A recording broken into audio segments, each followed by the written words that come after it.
Okay, our next topic is the dot product, and this is the section 12.3 dot product. The dot product of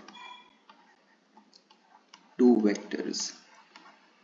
Dot product of two vectors, and sometimes it is also called, we also call this the scalar product of two vectors. Okay, so what do we mean by this? What do we mean by this? You can think about this an operation here, some kind of a function or a laboratory where we are going to input two vectors a b. A and b are two vectors. Here we are doing some operations, some mathematical operations, multiplying and addition, and as an output what we are going to get, we will get a scalar, yani number. This is the main thing you need to understand. So we will input two vectors, and as a product we will get a number or a scalar. So let's define this thing. How do we define the scalar product of two numbers? We have this definition.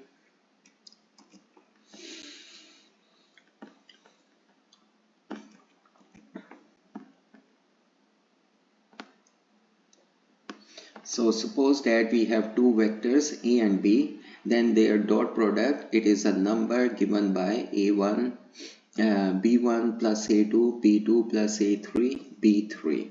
That's how we can define the dot product of two vectors. Let's do an example. Suppose that our vector a, it has the components -1 7 4, and we have another vector b, it has the components 6 2 -1. And what is our main goal in this question? Our main goal is to find the dot product of these two vectors. So we can use the above formula. Okay, we can use the above formula. So the above formula says that how can we find the dot product? It means that the first component of the vector a, it is multiplied with the first component of the vector b, that is -1 multiplied with 6 plus, now the second component of the vector a, it is multiplied with the second component of the vector b, that is this 7, it is multiplied with 2 plus 4 multiplied with -1, and then we can simplify this thing.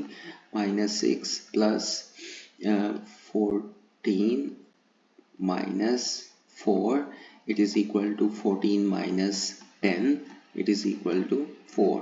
So 4 is the answer. That's how you can find the dot product of two vectors.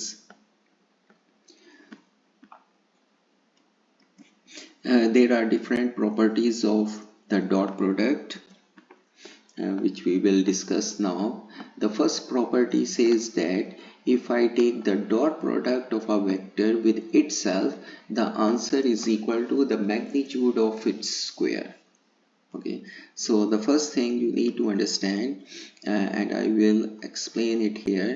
For example, when we take the dot product of a vector with itself, we get a1 square plus a2 square plus a3 square, and we know that it is actually equal to the magnitude of a square, as we have seen from the above, from the previous lecture, that how do we define the magnitude of a vector. The second property says that a dot b, it is equal to b dot a, that is the dot product is commutative. And the third property says that a dot b plus c, you can take the dot product of the vector A with the vector B plus A dot C. That's how you can define them. The dot product of a vector with the 0 vector, it is equal to 0, and the dot product of a vector with 1, it is equal to A. That's how we can define these properties, the properties of the dot product. The next thing we want to do is to find the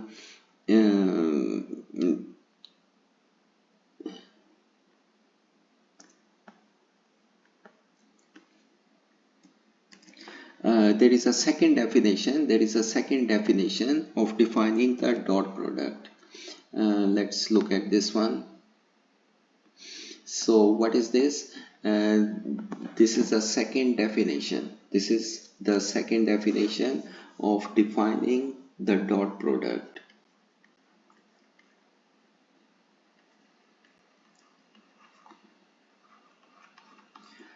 How can you see this thing? For example, this is our vector A, and here we have this vector B, and theta, it is the angle between A and B. Okay, so A dot B, this is the dot product. It is defined as the magnitude of the vector A multiplied with the magnitude of the vector B, and then multiplied with the cosine of theta, where theta is angle between these two vectors. So sometimes we can use this second definition to find the dot product between the two vectors.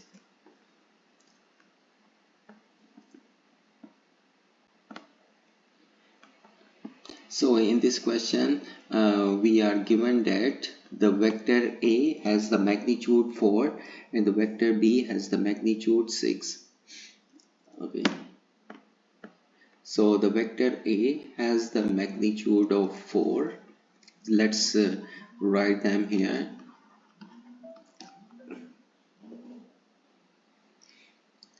It is equal to 4.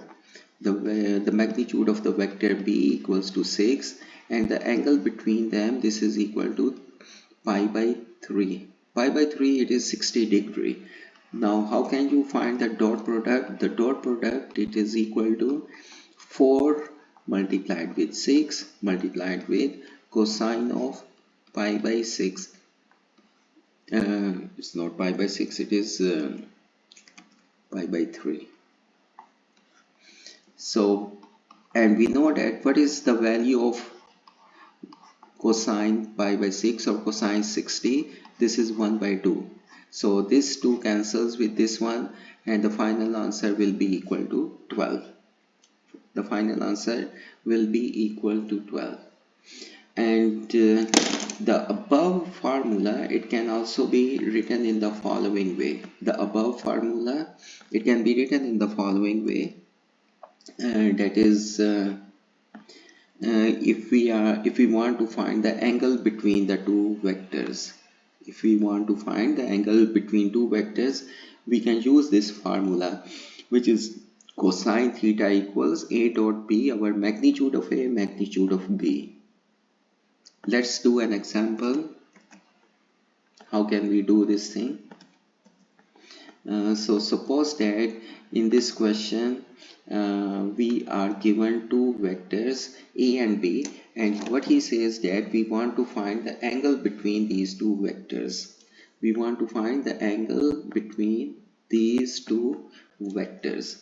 So first of all, we have to use this formula. This is the formula for finding the angle. So but first of all, we need to find A dot B. What is A dot B? It will be equal to 2 multiplied with 5 plus 2 multiplied with minus 3, and then minus 1 multiplied with 2. What will be the answer? It is equal to 10 minus 6 minus 2, which is equal to 10 minus 8, and it is equal to 2. 2 is the dot product. The next thing you need to do is to find the magnitude of this vector A. The magnitude of the vector A, it will be equal to 4 plus 4 plus 1, which is equal to the square root of 9, and the square root of 9, it is equal to 3. Next, find the magnitude of the vector B. It's equal to 5 square plus minus 3 square plus 2 square. Now simplify this thing. After simplification, we will get 25 plus 9 plus 4, which is equal to under the root 38. Okay, now substituting everything in this formula. Substitute everything in this formula. So what do we get? So we will get the following: cosine theta equals 2 divided by 3 under the root 38, and so from here theta will be equal to cosine inverse of 2 by 3 under the root 38, and you can use calculator to find the angle between two them. The next thing you need to understand is the following. For example, think about this. Here we have the vector A and this is the vector B, and the angle between them, it is the 90 degree. So we call this that is A is perpendicular to B.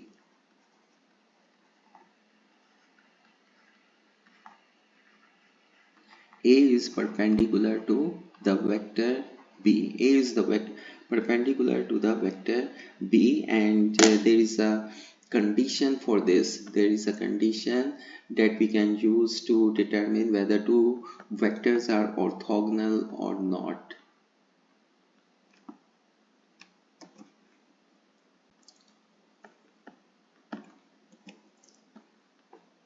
Okay, so we have this condition. This condition says that two vectors A and B are orthogonal if and only if the dot product between them, it is equal to 0. Dot product between them, it is equal to 0. So we can use this criteria, this condition, to check whether the two vectors are orthogonal or not. Like in this example number 4, we are given two vectors A and B, and we want to show that these two vectors are perpendicular to each other. These two vectors are perpendicular to each other. So you can assume that the vector A equals to 2i plus 2j minus k, and the vector B, it is equal to 5i minus 4j plus 2k. Let's find the dot product between these two vectors A dot B, which is equal to, it will be equal to 2 multiplied with 5, which is equal to 10, 2 multiplied with minus 4, it is 8, and then minus 1 multiplied with 2, it is equal to 2. So 10 minus 10, it is equal to 0. Since A dot B,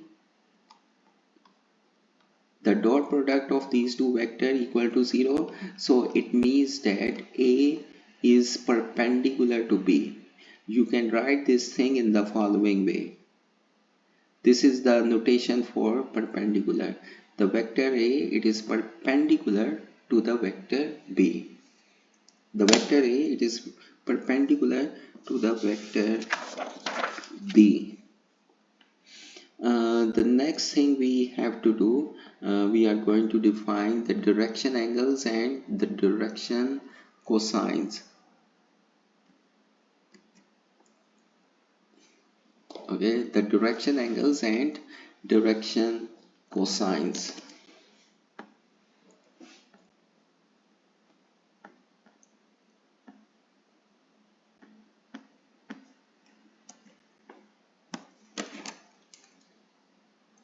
So this is our next definition. This definition is about what do we mean by the direction angles and the direction cosine. Direction angles and direction cosine. So suppose that here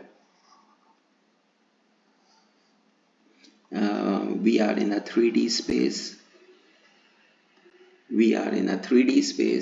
And we have a vector.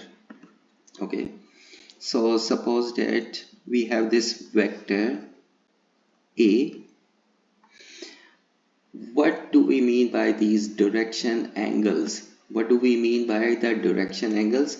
As you can see from this figure, the angle made by this vector with the positive x-axis, it is denoted by alpha. So we have three direction angles: alpha, beta, and gamma. So what is alpha? Angle between, so this is the angle between the vector A and, you can say, the positive x-axis. Okay, similarly we have this thing beta. So what is the beta? It is the angle between the vector A and the positive y-axis. And what is the gamma?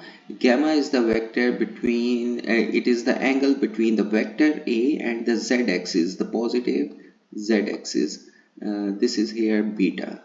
So what is the gamma? This is the angle between the vector A and the positive z-axis.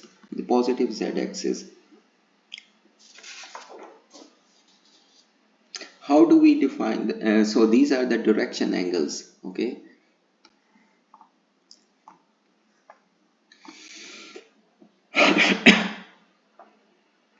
the next thing is, how do we define the direction cosines? So when we take the cosine of each of these angles, we are going to get the direction cosines. That is cosine of alpha, cosine of beta, and the cosine of gamma. And how do we define these direction cosines? So suppose that this angle A has the components A1, A2, and A3, and it has the magnitude of this. Magnitude of this is given by under root A1 square plus A2 square plus A3 square. So now this cosine alpha, it is equal to A1 over absolute value of the vector A. Cosine beta, it is equal to A2 divided by the magnitude of A, and cosine gamma, it is equal to A3 divided by the magnitude of the vector A. So by these three formulas you can find the cosine of the direction cosines of each of these angles.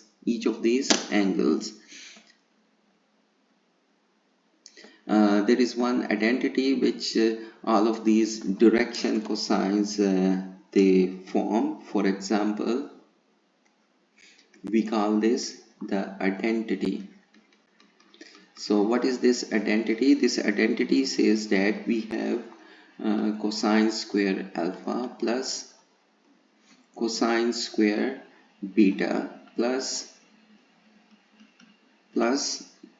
why I've written this thing, plus cosine square gamma. This is equal to 1. This is the identity you need to remember. Okay, So what do we mean by this thing? So suppose that this is our vector A, and this vector A has the components A1, A2 and A3. These are the components of these vectors, and from above we know that these can also be written in this form. That is, for example, in the above we have defined this thing: cosine alpha equals A1 over magnitude of A. So from here you can get A1 equals to the magnitude of A multiplied with cosine of alpha. Similarly, on the same steps you will get A2 equals the magnitude of A cosine of beta, and A3 equals the magnitude of the vector A multiplied with cosine of gamma. So if I substitute these values in the vector A, what do we get? We get the following: the magnitude of A cosine of alpha, the magnitude of A cosine of beta, magnitude of A multiplied with cosine of gamma, and you can take this absolute value of A or the length of A outside this thing, and inside we will get cosine alpha, cosine of beta, cosine of gamma. So the vector A can also be written in this form. And if you bring this magnitude of A on the left hand side, it will give you this: the vector A divided by the magnitude of A, it is equal to cosine of alpha, cosine of beta, cosine of gamma, cosine of gamma. And one more thing, if you remember from the previous, that is, when we divide a vector with its magnitude, we get a unit vector. So on this left hand side, what do we have? We have a unit vector. So this is a unit vector. So it means that on the right hand side, this thing should also be a unit vector. This thing should also be a unit vector. So this is a unit vector, it is in the direction of this. So this is the vector, and suppose that this is u, which is the unit vector in the direction of the vector A. It is a unit vector in the direction of the vector A. So let's do some examples of this question, or of this topic.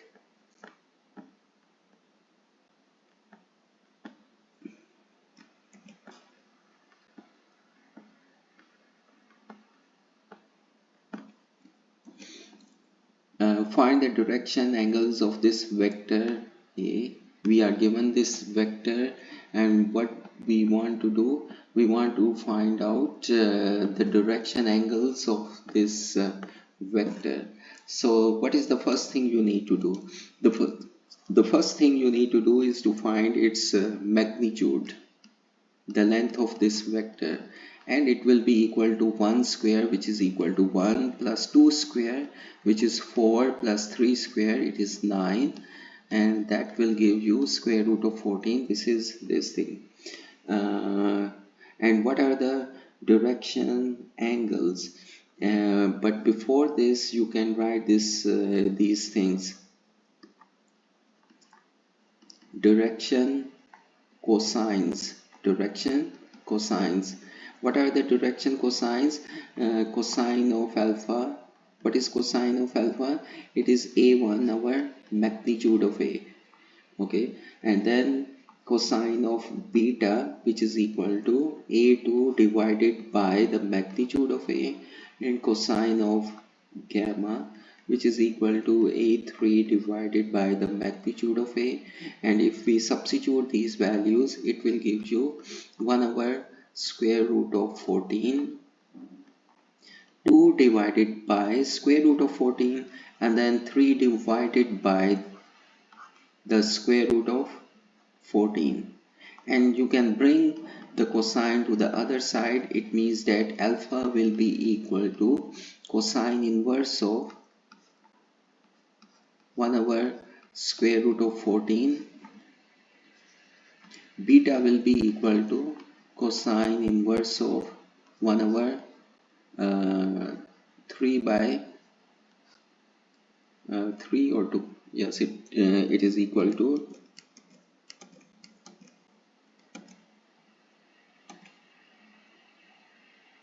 yes, it is equal to 2 by square root of 14, and gamma equals to cosine inverse 3 by square root of 14.